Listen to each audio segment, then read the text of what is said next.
of God in the presence of God. Praising God, I want to thank dear pastor and also the pastor who is conducting our meeting today. I welcome all my friends also. Very glad that I am very much encouraged in my spirit to see you all online. Our topic last session was communication. And the passage read to us was Acts 2nd chapter, 1 to 14 last time. Today we are going to limit to first 4 verses. Acts chapter 1 and chapter 2, they have many differences. In chapter 1, the disciples were held back. Chapter 2, they were sent out. Chapter 1, they were well equipped. Chapter 2, they were empowered. Chapter 1, they received the promise. Chapter 2, it was fulfilled. Chapter 1, they waited. Chapter 2, the Spirit of God is waiting for us. It was a 4-fold communication. We were able to finish only 2. First of all, it was a prophetic communication. And it was Joel the prophet who prophesied concerning the coming of the Holy Spirit. And we dealt with that in detail. And there were fulfillments, immediate fulfillment and also gradual fulfillment, and also fulfillment to happen in future at the time of our Lord's appearing. The second kind of communication is the Paraclete's communication. Paraclete is the Holy Spirit. It's a Greek word. Paraclete, which means helper, comforter, counselor, etc. So Holy Spirit is a helper for heaven, and he appeared on the scene suddenly. It was a surprise to the disciples also. And we also saw some symbols at the coming of the Holy Spirit in the 2nd chapter. And there was a mighty wind. Then there was a very big sound. Then tongues of fire, and also other tongues. Four things we learned in a detailed manner, but we were not able to finish because at the time of question answer, Anita question, how do we know the genuineness of the tongue speaking? So I promised that I would answer the question next time when we meet. That means today. I don't think today I'll be able to meet. That need maybe next week. Before that, I have some 2 words in Acts 2nd chapter. When they heard the disciples, 120, all those spoke in other tongues, 4th verse, and they were all filled with the Holy Spirit and began to speak with other tongues as the Spirit gave them utterance. They spoke in other tongues. In Greek, it is heteros dialectos. Dialect, language. They spoke in other tongues. Heteros dialectos, other languages. Languages they did not know, but they know that it was a language like Hindi, Marathi, Konkani, Tamil, English, Spanish, Mandarin, French, like that. Other languages. The difference between other tongues and speaking in tongues, we also pointed out that other tongues, when they spoke, others understood it. But speaking in tongues, it is in Greek, glossolalia. Nobody understands. Most of the time, even the speaker doesn't understand. Even the tongue speaker doesn't understand. When the other tongues are spoken, everybody understood it. They spoke to everybody. But the fellow who speaks in tongues, he speaks only to God. Other tongues unrestricted. They can speak on time, anytime. Tongue speaking, restricted. With 5 restrictions, we already covered it. One more time, we will do it later. Maybe next session. When other tongues were spoken, all were edified. But when unknown tongue, glossolalia, speaking in tongues, it was spoken, the person, the tongue speaker speaks only to God. He even doesn't understand it. These are some of the differences we found out. Why tongues were allowed? Why that other tongues were allowed? First of all, it was communication to about 18 language groups. In Acts 2, we meet them. Then there was a unification, all were together hearing the gospel. Third, there was an evangelization. Peter preached the gospel, and about 3,000 people were converted. That was a Bible. That was a Bible mentioning that thing. So evangelization, three things: white tongues. Number one, communication. Number two, unification. Number three, evangelization.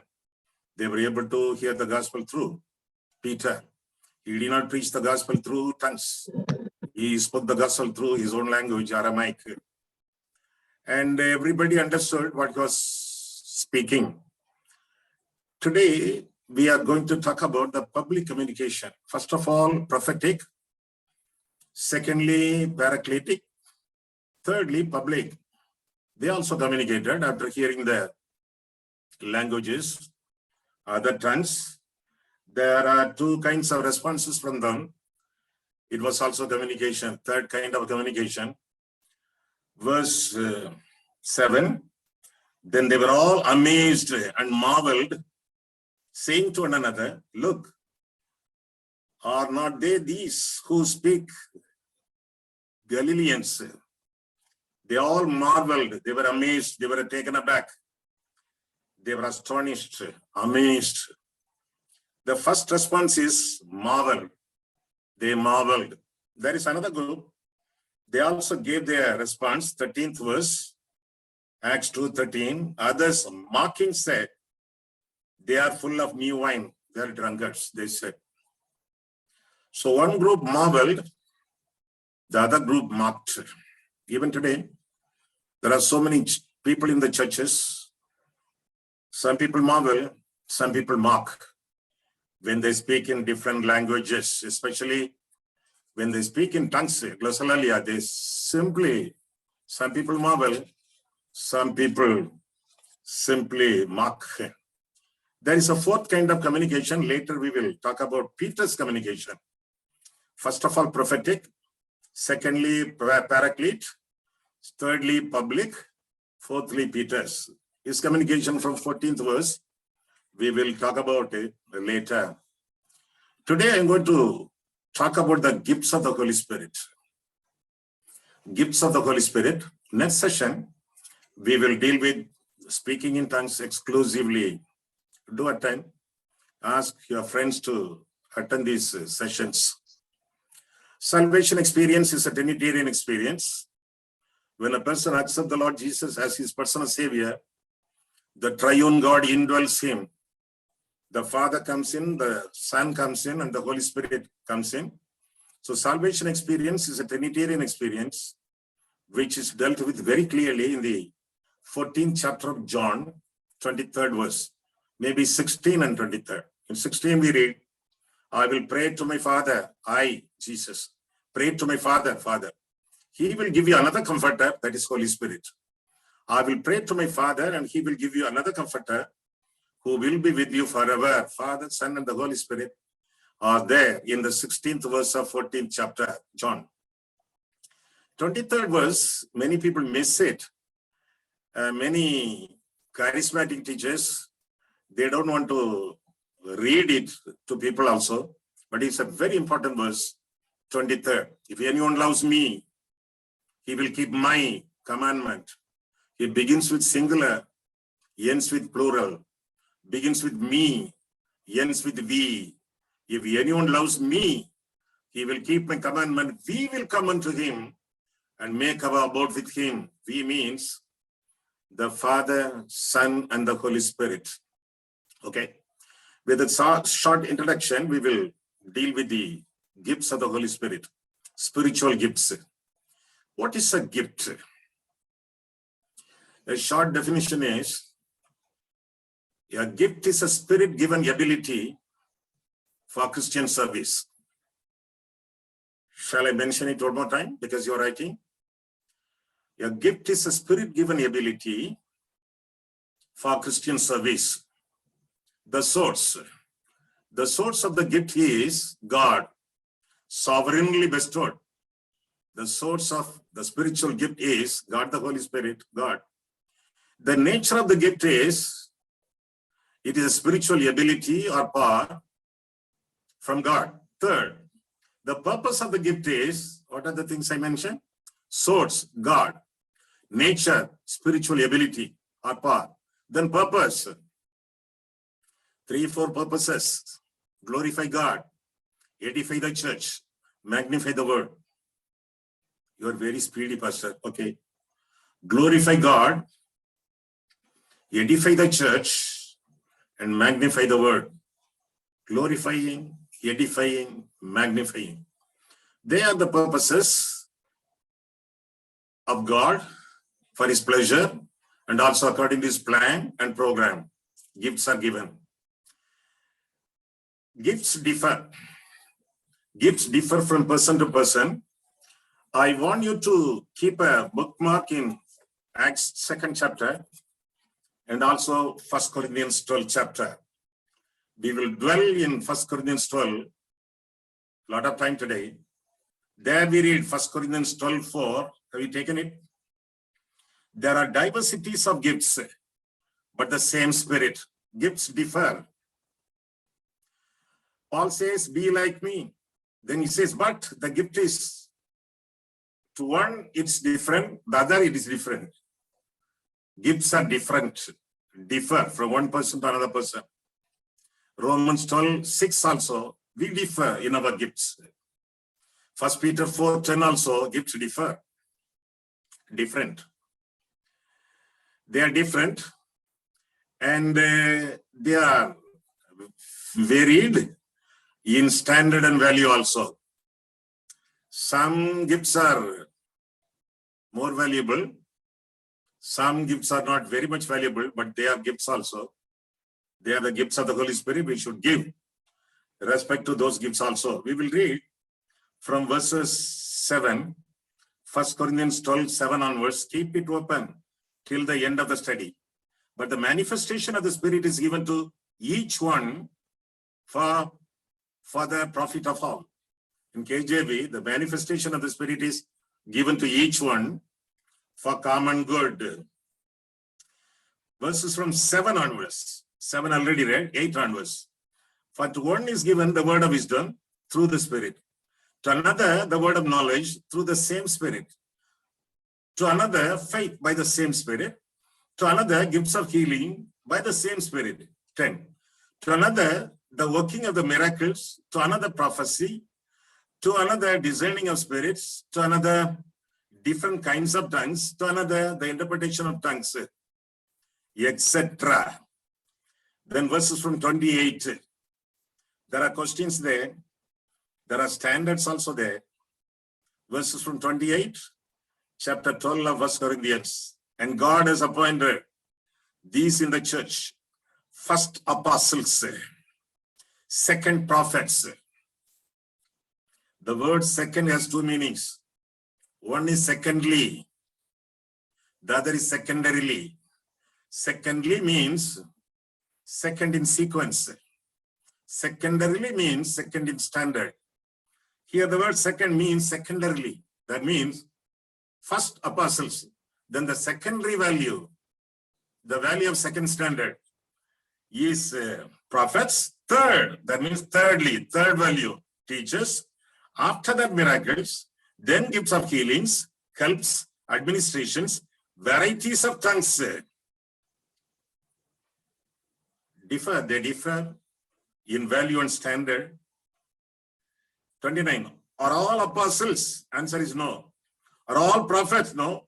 Are all teachers? No. Are all workers of miracles? No.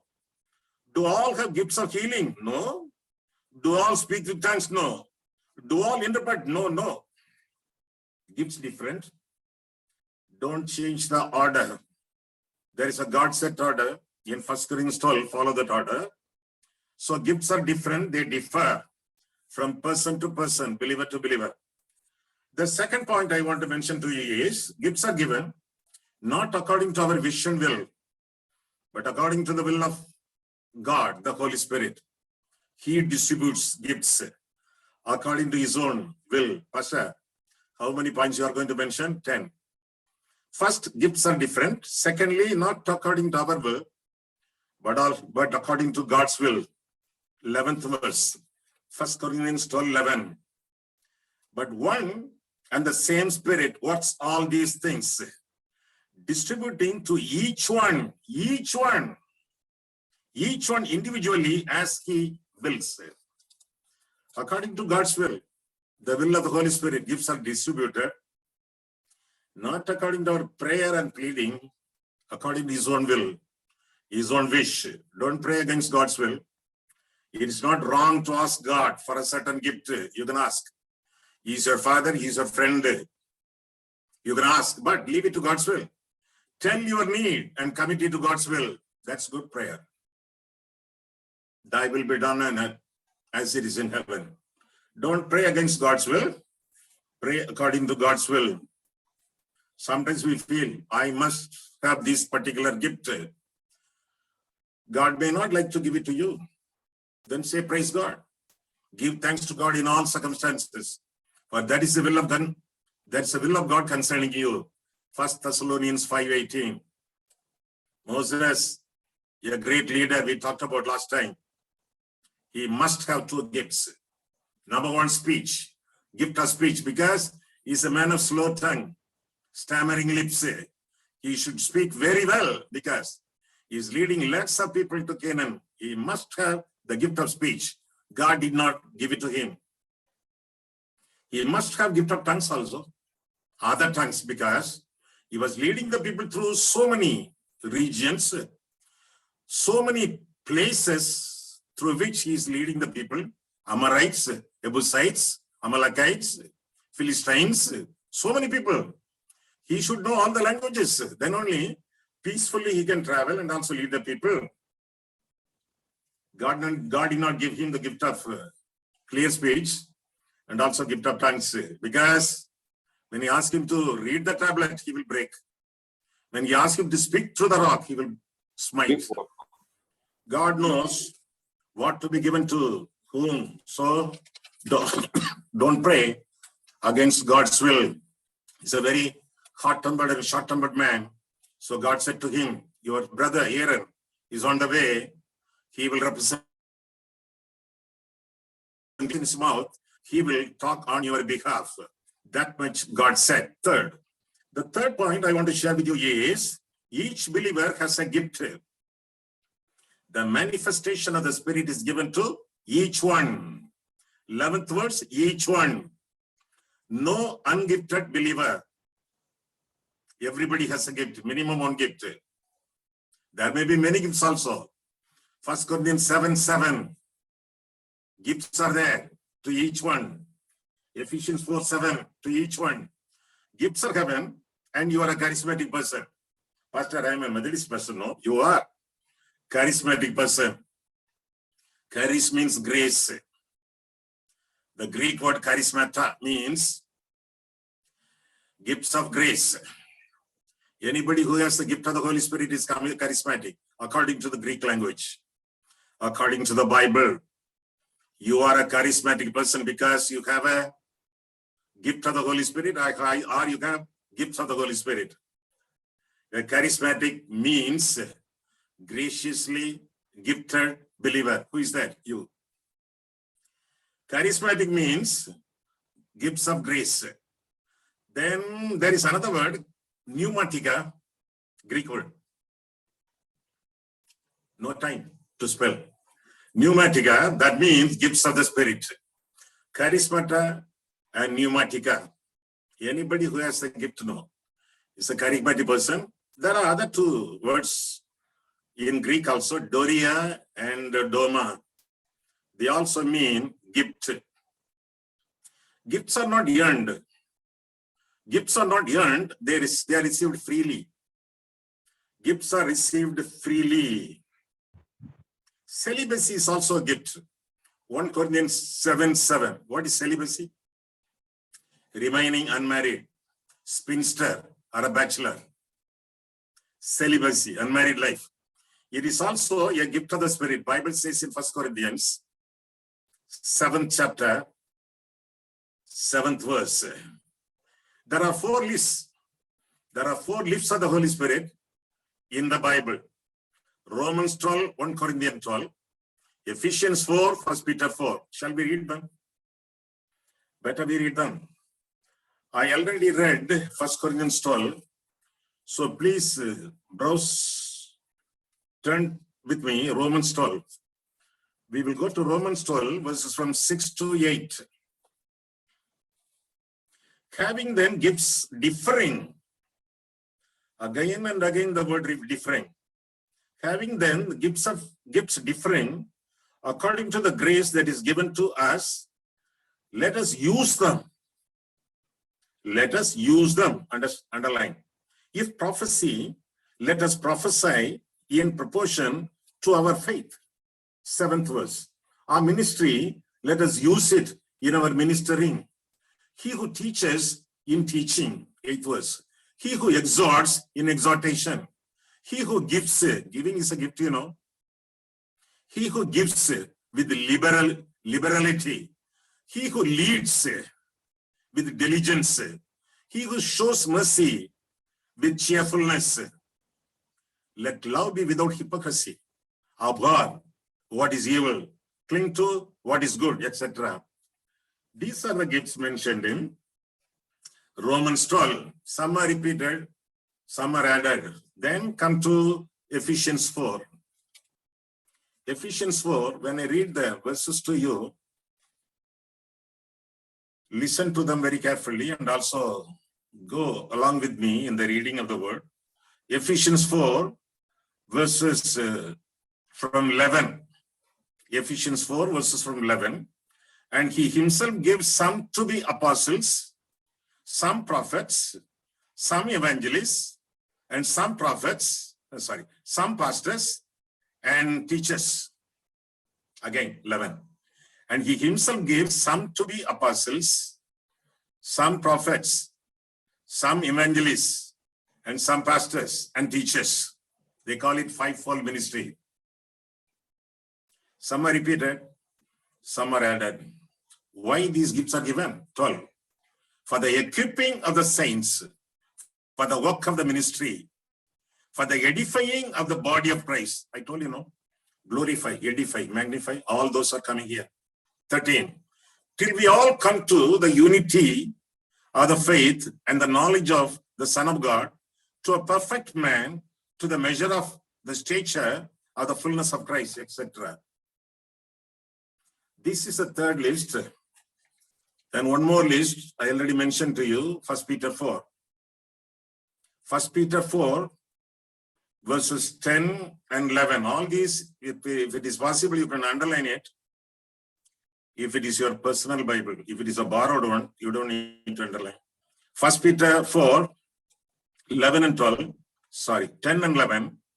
As each one has received a gift, each one has a gift. Each one has received a gift, minister it to one another, and as good stewards of the manifold grace of God. 11. If anyone speaks, let him speak as the oracles of God. If anyone ministers, let him do it as with the ability which God supplies, that in all things God may be glorified. I said glorified. Glorified through Jesus Christ, to whom belong the glory and the dominion forever and ever. Amen. Not amen, amen. That is a right pronunciation. The American pronunciation, amen, is wrong. The right pronunciation, according to Hebrew Greek, is amen. So if you consult all the 4 lists, Romans 12, 1 Corinthians 12, Ephesians 4, 1 Peter 4, if you consult all the 4 lists, you can come to a conclusion. There are about 20 gifts here. There are 20 gifts here. There are only 20 gifts of the Holy Spirit? No. There may be more. There may be more. Only 20 are mentioned here. That's all. There are more gifts. Singing is not mentioned. Writing is not mentioned. Acting is not mentioned. There are so many. The Holy Spirit is unlimited God. He has unlimited gifts. He is very abundant in giving gifts. Some people say gifts have ceased with the apostles. Gifts have ceased with the apostles. I don't think so. As long as the Holy Spirit is alive and active on earth, as long as the Holy Spirit is alive and active on earth, all the gifts of the Holy Spirit are alive and active, are in operation in the world. They will cease, Bible says in 1 Corinthians 13, they have not yet ceased. That we will talk about later. So these all about 20 gifts that are mentioned in the Bible, they may be classified into three categories. Number one, speaking gifts. What are they? Prophecy, preaching, teaching, speaking gifts. Number two, serving gifts. Serving gifts, what are they? Helps, hospitality, giving, government, all those gifts. Serving gifts. Thirdly, there are signifying gifts or sign gifts like miracles, healing, tongues, interpretation, etc. Three categories, three kinds of classifications are the gifts. Number one, speaking gifts. Why I am repeating? Because you are writing. Number one, speaking gifts. Number two, serving gifts. Number three is signifying gifts. Four. What is four? Fourth point. Gifts are to be used. I already made a pressure on my reading. It should be used. Gifts are meant for others. Go to a shopping mall, buy a gift, they pack it, put a ribbon over it. It belongs to you. No, it belongs to somebody else. You have bought it for somebody else. Gifts are to be used, meant for others. Again, 1 Corinthians 12:7, the manifestation of the gifts, the manifestation of the Spirit is for common good. For other people, for others, for the church, the gifts are given not for self-exhibition. Gifts are given not for self-exhibition.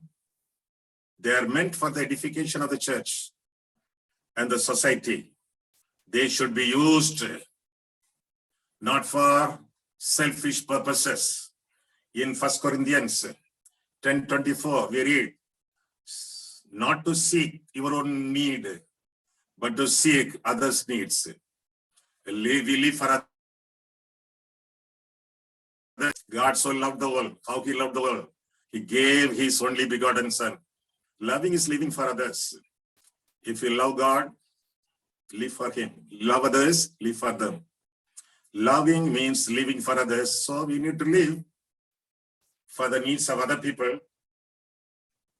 Sacrificial life.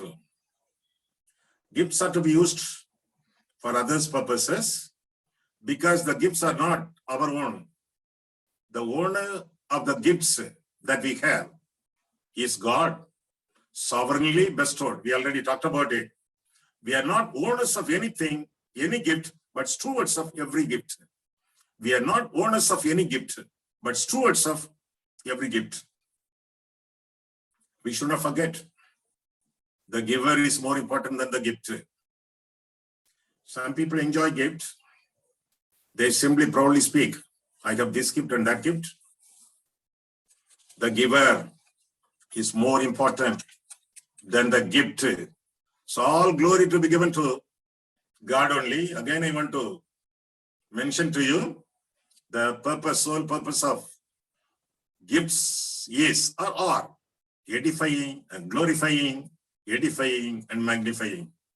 Glorifying God, edifying the church, and also magnifying the word of God. Every believer is a gifted believer. Whether he's a blind man or a dumb man, he has a gift of the Holy Spirit. If he has the Holy Spirit through our Lord Jesus Christ. You heard of Armenian War? Armenian War. 2 centuries back, Armenian War. They had a great battle against another country.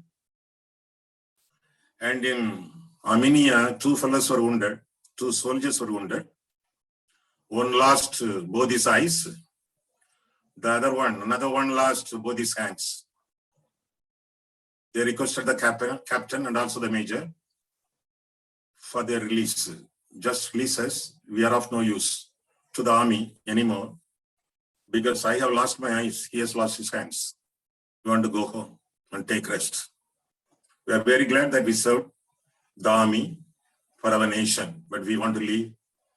Just release us. The officer said, no.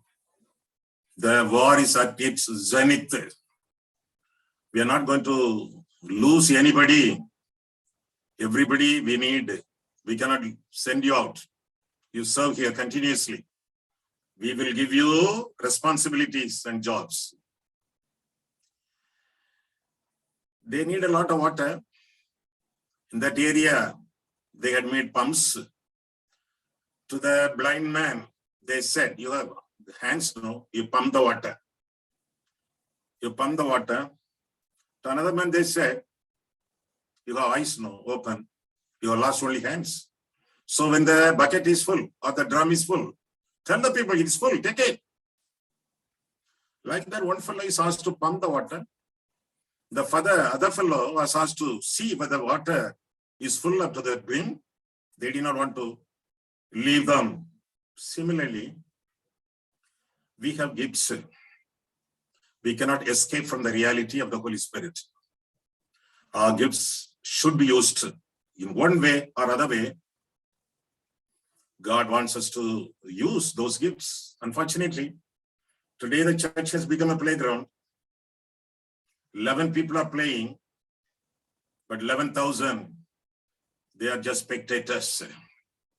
There is no place for a spectator in the church. Everybody has a role to play in the church. No spectator. Everybody should be a participator in the army, Salvation Army. That is you and me. 5. The 5th point I want to mention to you is there should not be any superiority feeling or inferiority complex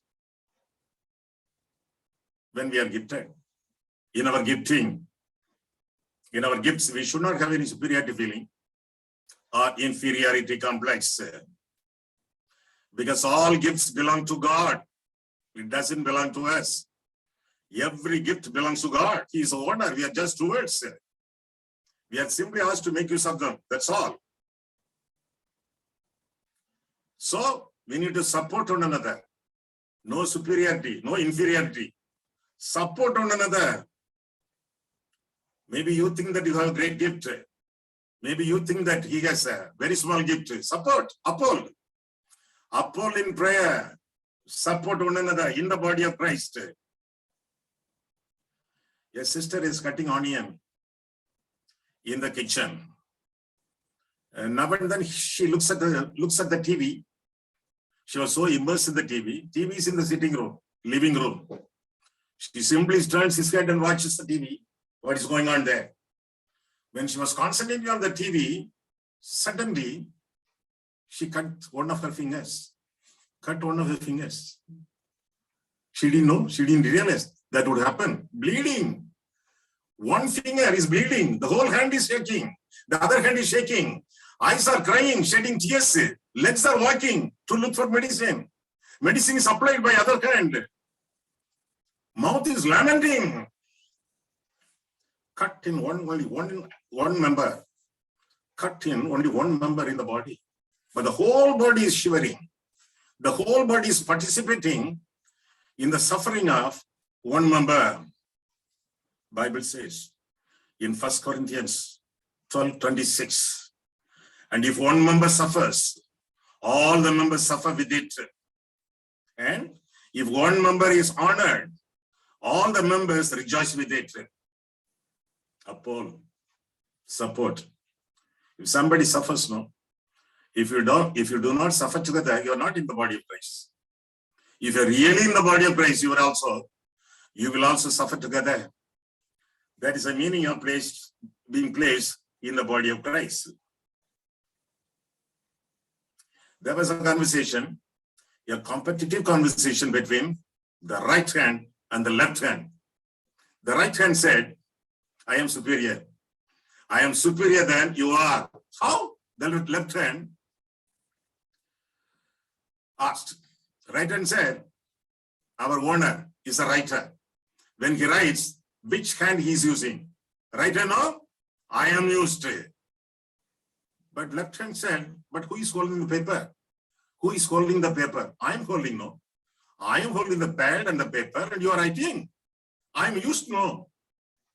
Then the right hand thought about it. Then the right hand said, when he yields a nail at the wall, who is used? I am used, no. I am using the hammer to wheel the nail. Left hand said, who catches? Who holds the nail? I am, no. You cannot do it without me. Right hand said, somebody comes, our master wishes him saying, good morning. Left hand said, who is holding his briefcase? I am carrying it, no. Shaving, you are using your hand. But chin and the skin, everything I am taking care of. We cannot live without another person in the body of Christ. Everybody is used. Everybody is used. Everybody has a role to play in the body of Christ.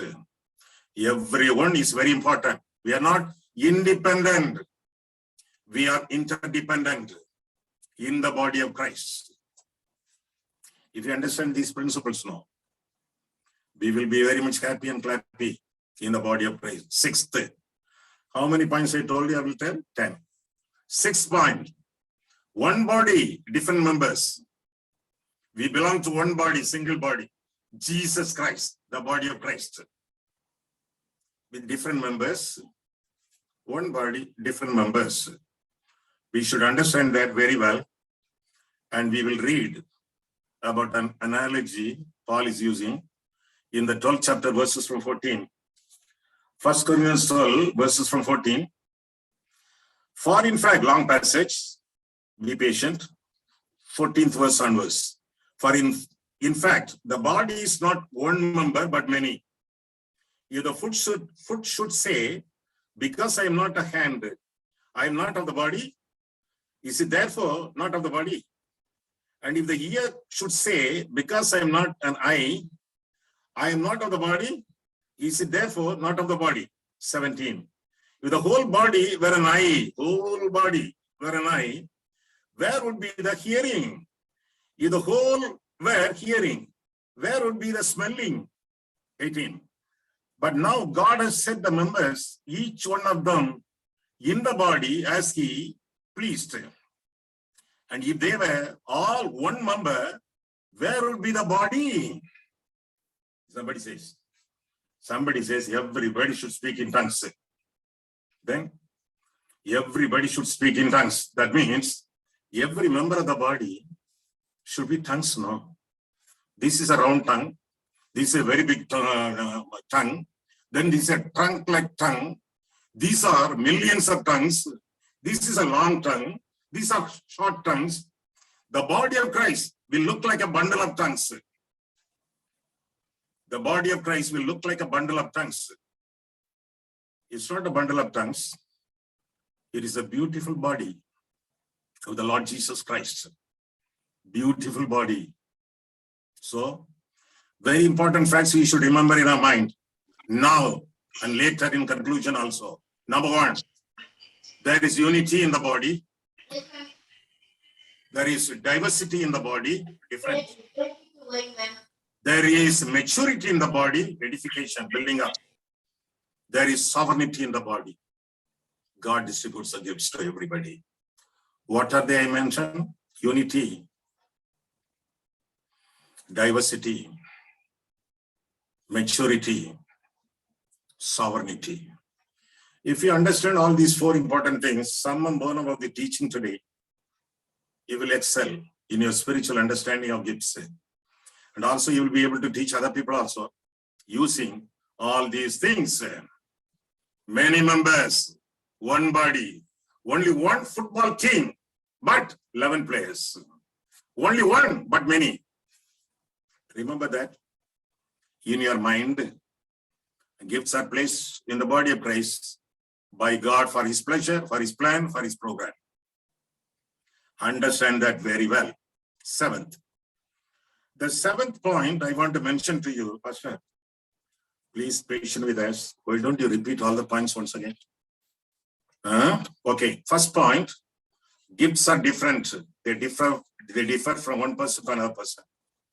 Second point, they are given to us not according to our own vision will, but according to the will of God. Number 3, each believer has a gift.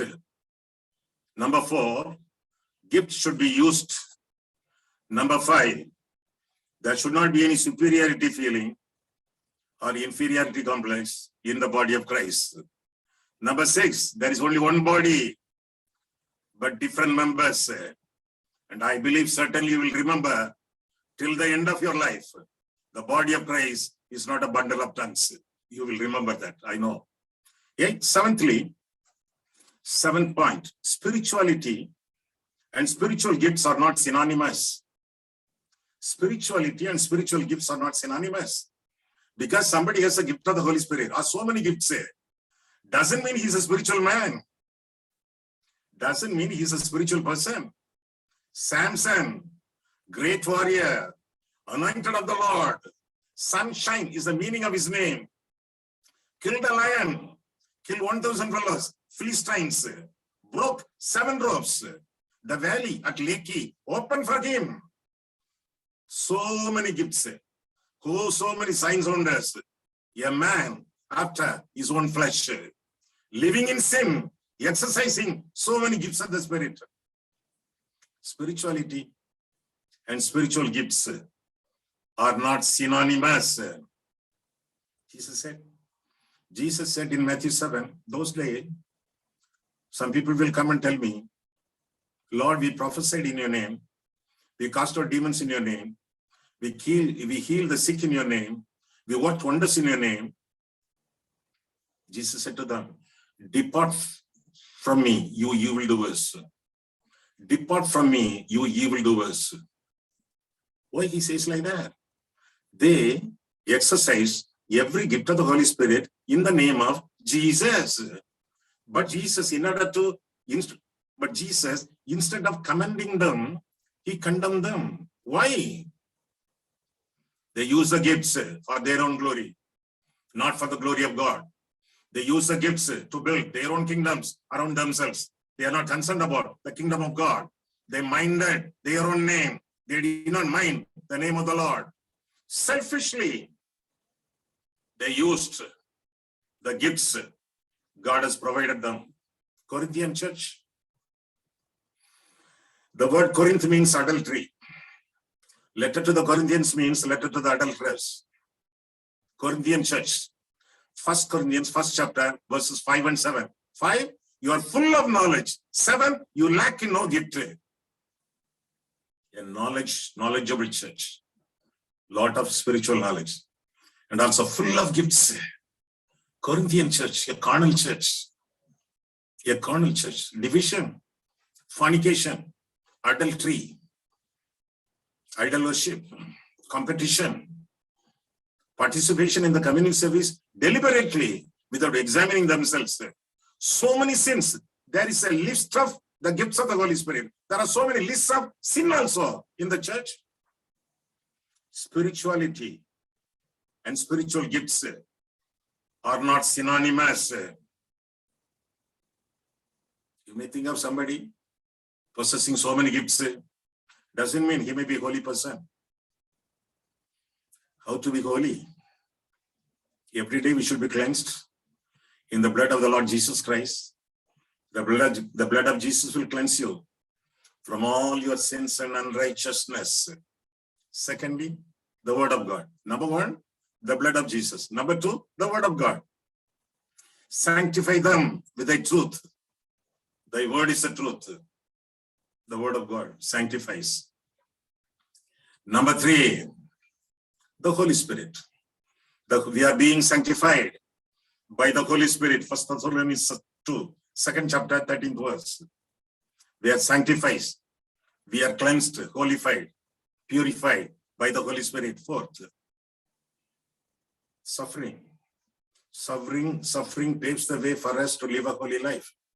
He chastens us that we may be partakers of his holiness. Hebrews 12:10.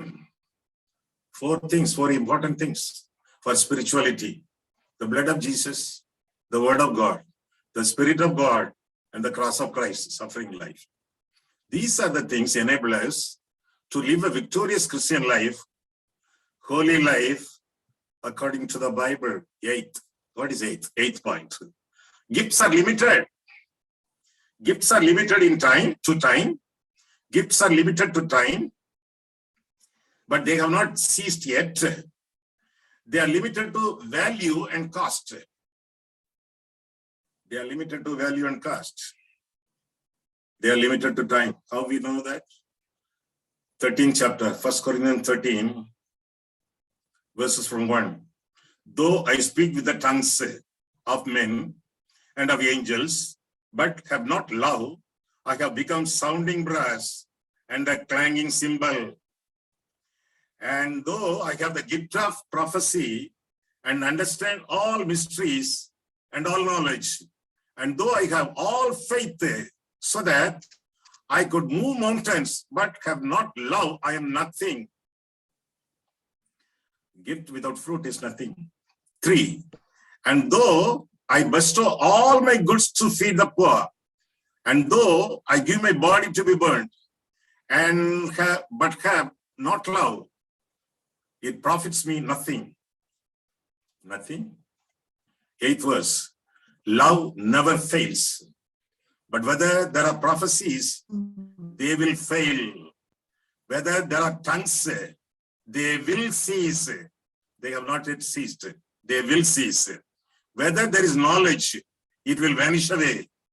For we know in part, and we prophesy in part. But when that which is perfect has come, then that which is in part will be done away, vanish. What is perfect will? What is the meaning of the perfect will come? Perfection is the coming of the Lord Jesus in perfect manner. At the time of his appearing, all these things will have an end. Will have an end. They will also vanish. That's what the Bible says. Some gifts, I told you, they have value. Some gifts, they don't have any value. Some gifts are very expensive, very costly. What are they? Preaching, teaching, writing. You have to spend a lot of money now to be trained, to buy books, to consult a library, to travel. A lot of money is being spent. To use certain gifts, expensive, very much value. Some gifts, no value. You sit in a corner and talk in tongues. What is the value? No. What is the expense you have made? No, nothing. Limited. Gifts are limited, the Bible says, and they are temporary. They are limited to time and value and cost. But fruit is eternal. Love never fails. 8th verse. Love never fails. And fruit is also perfect. Love is perfect. It is eternal. Even at the time of Jesus coming, it remains. So gifts without fruit are useless. That's what 13th chapter, first 3 verses talk about. 9th point. All gifts, except conversion, can be imitated by Satan. All gifts, except conversion, can be imitated by the devil, Satan. There were and there are false apostles, false teachers, false prophets, false shepherds. Whatever Moses and Aaron did in Egypt, the Egyptian magicians also did it to the maximum. Every gift can be, most of the gifts are imitated by the devil. When it comes to tongues, no, next session will be on tongues only, exclusively on speaking in tongues. Be ready. Even other religious people speak in tongues. It's a demonic phenomenon. It's also a demonic phenomenon. Magicians, they talk in tongues. It's a psychological phenomenon also. But scientific methods like telepathy, one is made to talk in tongues. There are man-made methods which create interest in the people. They talk in tongues. Some people think they should be well respected in the society or in the church. They copy others' tongues and they blabber also. All gifts except conversion can be imitated by the devil. The devil also worked wonders. Bible says in Revelation 13 chapter, you read it later. Revelation 13 chapter, verses 11 to 15. And also 16 chapter, verses 13 onwards. Even the devil imitates the gifts of the Holy Spirit. 10th, the last one I want to mention to you is, the greatest is love, because it is eternal. The greatest gift as well as fruit is love. 1 Corinthians 12, last verse 31. But earnestly desire the best gifts, and yet I show you a more excellent way. 13, love. Love. 13th chapter, 13th verse, last verse. And now abide faith, hope, and love. These three. But the greatest of these is love. Faith, hope, and love. The greatest is love. Why? Faith says there is heaven. Hope says you will go to heaven. Love says I am the way to heaven. Love paves the way of going to heaven. Love is a fulfillment of law, Bible says. Love is everything in the Bible. In the Old Testament, first five books are called law. Genesis to Deuteronomy, they are called law, the law. The law consists of 613 commandments. 613 commandments. Then God reduced them into 10 commandments, Then God, through the prophets, he reduced them into 3 commandments. What are they? Do justice, love kindness, and walk humbly before the Lord. Jesus reduced them into 2 commandments. Love the Lord and love the neighbor. The apostles reduced them into 1 commandment. Love is a fulfillment of law. Love is everything. Fruit is everything. The Spirit-given ability is necessary, but the Spirit-produced fruit is more important and significant. There was an interview in Darjeeling, a cold area, snowy time. The interview was supposed to be held at 5 o'clock in the morning, 5 a.m. Snowy daytime, morning. 5 fellows were called. Sharply at 5 o'clock, early in the morning, only 1 fellow turned up. 1 man went to attend the interview. It was a missionary candidate interview. Sharp at 5, he was there. But in the interviewing office, at the office, nobody was there. Even the interviewing examiner was not there. Nobody was not there. And 5:30, nobody came. 5:45, nobody came. 6 o'clock, nobody came. Then he opened his Bible and he had a meditative time of fellowship with God. Very patiently, he was sitting there. 7:30, nobody came. 8 o'clock, somebody came. That man, the missionary candidate, he stood up. He said, "Good morning." That man said, "Okay, sit down." The candidate sat down. "You know English?" He asked him. "Yes, sir, I know a little bit. I'm MA English literature." "Can you spell the word missionary?" The candidate mentioned it. MISSIONARY. The examiner did not say good. He said, "Do you know some maths?" "Yes, sir, I know maths." "Can you give me the result? Add 2 plus 2? "Yes, sir, 4. "Okay, you can go." He was sent out. The fellow was thinking and blinking. He went to his room. Next day is the board meeting. The examiner, he announced the result. Only 1 fellow came. He's a man of self-denial. 5 o'clock, early in the morning he came. Even I was not able to go there that time. He was very prompt in keeping his word, very prompt in his timing, very patient, patiently waiting for him. His temper was very good, very humble. When he saw me, he stood up. He wished me. He was not angry at my delay. I went there only 8 o'clock. He's the man. We will select him. Spirit-given abilities are necessary, but spirit-produced fruit is more important and significant. Let us close our eyes in prayer. Loving Lord of Heavenly Father, we thank you, Lord, for the time of fellowship in the body of Christ. Thank you, Lord, for teaching us various aspects of the gifts of the Holy Spirit today. Thank you, Lord, for edifying us through the word of God.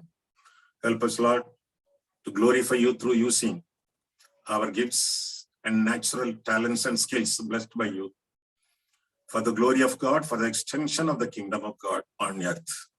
We pray in Jesus' name. Amen.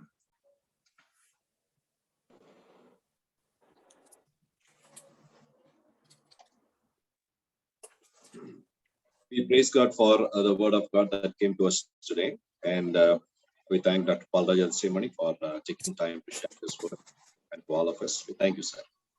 God bless.